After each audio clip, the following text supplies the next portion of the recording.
What's going on, Internet? Welcome back to the Weekly Wrap. I'm your host, Nate Finston, and yes, I have many fewer hairs now.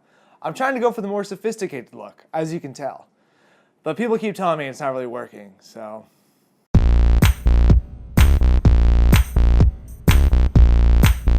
The big story for me this week is the delay of Crackdown 3 to 2018. After some bad press for the game around E3, this push isn't much of a surprise for some people, but ultimately, this should be good so we can get a better, hopefully more refined game next year. And in other Xbox news, we'll be getting pre-order information this weekend at Gamescom. Microsoft's press briefing is set for noon Pacific time this Sunday. Hopefully with the bad news out of the way, there's room for more cool announcements. Next, we have a new Splatfest announcement for Splatoon 2. After the domination that was Team Mayo over Team Ketchup, the new Splatfest is going to be flight versus invisibility. Which will reign supreme? Are you going to be right like me and choose invisibility? Their color's green, and I like green. Big review time this week at VGNewsWire.net. We have review on review on review.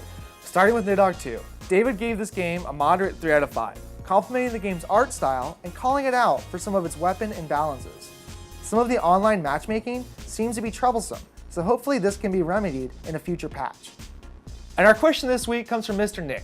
He asks, are you going to do one of these for Osiris Mobile? To which I responded, Osiris? And he said, Google it. And here at VG Newswire, we like to do the hard journalism. So I Googled this Osiris, and I came to learn that it's an old school RuneScape for mobile, and that was more than enough for me. I'm not a nerd, okay? Nice try, Nick. If you want to have your questions asked on next week's episode, remember to comment below. And if we're friends, you can probably just text me. It's fine. And that'll do it for this week's wrap. I've been your host, Nate Finston, and I'll see you beautiful people next week. Well, I'll see a camera, and then you'll see me on the video, but